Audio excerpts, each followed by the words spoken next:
Moïse dit à Dieu, mais tu me cherches des problèmes. Tu sais pas que Pharaon est dangereux, il est une divinité. Il est soutenu par 10 autres divinités qui l'ont porté dans les régions supérieures.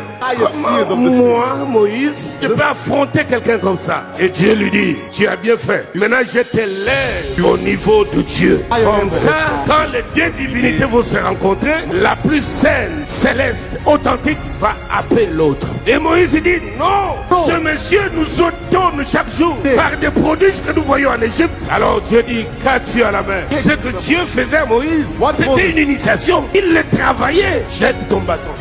Ça devient un serpent. Il dit, oh, je ne savais pas que j'avais un serpent. Il commence à courir. Dieu lui dit, non, tu ne peux pas courir comme ça. Celui que tu vas affronter est dangereux. Allez, poursuis le serpent. Il se retourne. Il commence à courir. Dans sa précipitation, il voulait prendre le serpent par la tête. Dieu lui dit, non, non, non, non, pas la tête, pas la tête. La tête est réservée à Golgotha. Mais toi, prends la queue. Maintenant là, on parle d'abord de la queue. La tête, ce sera plus tard. Car je susciterai un prophète comme toi. C'est lui qui va en découdre. Il va résoudre le problème de la tête. Prends par la queue. Ça redevient un bâton. Je vois le monsieur en train de transpirer de peur.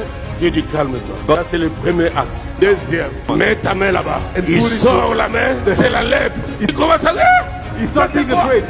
C'est l'initiation. Les vraies entités célestes ont toujours été initiées. Parce que la mission est d'affronter d'autres entités spirituelles. Il faut que tu sois rodé, travaillé, parce qu'il n'y a pas de réveil sans le surnaturel. Mais Moïse dit à Dieu, c'est pas possible. Moi, je ne sais pas bien parler. Je bégaye. Pharaon aura du mal à écouter mon message. Et Dieu lui dit, qui a fait la bouche de l'homme? Qui rend sourd ou muet? Cela veut dire tous les cas de maladie.